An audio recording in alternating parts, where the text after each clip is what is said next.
Hey guys, I was recently asked a question through Facebook when a young guy said, I'm a Christian and I'm dating someone who doesn't believe in God. So what should I do? Should I break off the relationship or what? So which brings up an interesting question. Should a Christian date a non-Christian? I appreciate I posted that here on Facebook, and there was a whole bunch of comments on some things, and even some really challenging things. So let me give you my take on it. First of all, I think you need to look at the purpose of dating. Are you dating just to have a good time? Or are you dating just kind of hanging out? The purpose of dating in my family, now I have two daughters right now, 12 and 17. The purpose of dating in my family is so that they can see if the person they're dating is a potential future mate. So dating happens in my family with the thought of, could this person that I'm dating potentially be a mate? And if they get to the place in the relationship where they feel like, you know what, we've come a little bit closer and we've seen each other and got to know each other a little bit more, and I really don't think this person is a potential mate. I don't see myself marrying this person. Then the relationship, in terms of dating, is broken off, and it takes a different dimension. Hopefully, they can remain friends. In my house, you don't date until you're at least 16. So at 16, we entertain conversations about dating because dating, as we see it, is the next step to potential marriage. And when my girls were in third grade, they didn't come home saying, "Hey, I got a boyfriend," and we don't play any of this drama of, do you like me? I like you. You go with me. I'll go with you. Are we going out? Hey, we're going out. Hey, we're boyfriend. Hey, we're girlfriend. Hey, we're not girlfriend. We're not boyfriend now. But we're back. We're back on now. I'm his girlfriend, and she likes him, and he likes her, and blah blah blah blah. And we're going out. Where are you going? We're not going anywhere. We're just going out. None of that drama happens in my house because we've chosen to say that at age 16 we'll talk about that, and then we walk really close with our girls as we kind of go into all of that. So that's how dating works in my house. The question of, what if you're a Christian, should you date somebody who's not a Christian? If you're a Christian, and let me say this, if you're a Christian not only in name but in practice, because there's a lot of people that call themselves Christian who really don't have the lifestyle of a Christian. So if you're a committed follower of Christ, should you date somebody who's not? I think the Bible's pretty clear on it. 2 Corinthians chapter 6 and verse 14 says that Christians and non-Christians shouldn't be matched.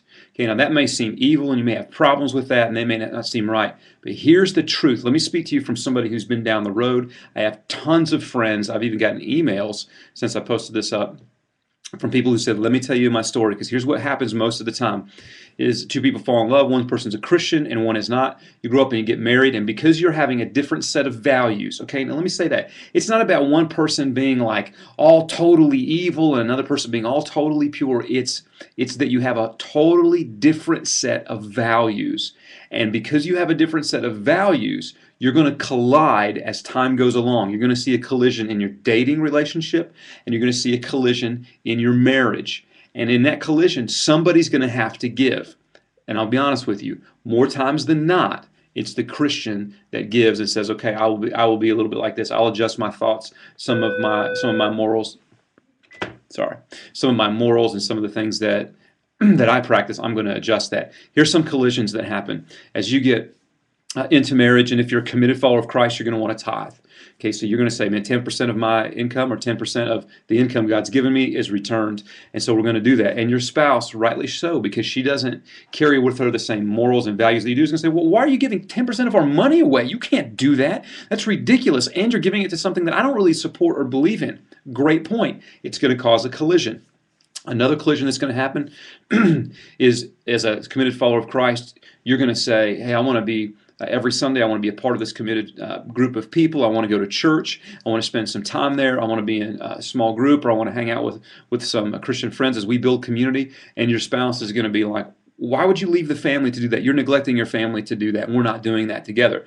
You'll say, well, I would like you to come to do that. Well, I'm not going to come do that with you because that's your thing and this is my thing. Again, you don't share the same set of values, and there's going to be a collision. When it comes to raising kids, you're going to have to make a decision. Are we going to raise these kids in the church or raise these kids out of the church? I'm going to church, but my spouse is not. How does that all work out? There's going to be a huge collision that happens in there. And I know the argument. The argument is this. What if I can lead this person that I'm dating to Christ? What if I can do that? Now, that's great. Now, here's what I will say about that. Listen, you got to listen close. That is the exception. It is not the rule. It's the exception. Does it exist? It does exist. I have good friends who've come to Christ because of the witness of the person that they were dating. Even the spouse that they were dating or the spouse that they married was a Christian and they weren't, and they came to Christ because of that. But you got to listen to me. It's the exception. It is not the rule. It's the exception. And you have to really ask yourself, am I really dating this person so that they'll become a follower of Christ? Or am I hoping they'll become a follower of Christ so that we can do these things together? And if your primary objective and goal with that person is that they would know Christ, what if they could come to know Christ even without dating you? Okay, I think that's a possibility. All right, so I think you're on some pretty dangerous territory. I think God can use it, and He does. And I do have, I'll be honest with you, I do have a friend who married somebody who wasn't a Christian and really felt like God was calling him to do that. I wouldn't say she wasn't a Christian, but she didn't share a lot of the same values that he did. And he took some flack for it, but he really felt like that's something that God wanted him to do. That's one friend out of all of the friends that I have. I'm telling you, it's an exception. It is an exception, so don't try to make that mistake. And listen, be really careful, because when you give your heart to somebody, then the game really changes. Okay, and then you're like, oh, no, no, no, now my emotions are involved. Now all these things are involved. So how do you correctly approach dating? Real quickly, let me wind up and give you this. Here's how I would approach dating. First of all, know God. Make it your job to know God. Spend time with Him. Spend time around people who know Him, not people who just say they know Him, but people who know Him. Read about Him, experience Him, serve Him, all of those things. Know God. Secondly, come up in your mind, I would make a physical list. Here are the things that I'm looking for in a future mate.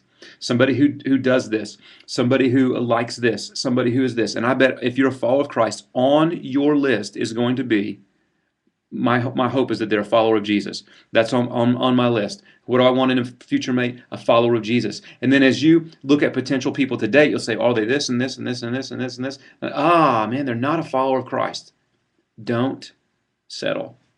I would say, then don't settle, because you're going to create too many things. Now with that, again, I'm not trying to make judgments between people who are Christians and people who are not Christians. I'm just saying you're going to have a big collision. So first of all, I would know God. Secondly, decide what you want in a mate. And third, I would pray.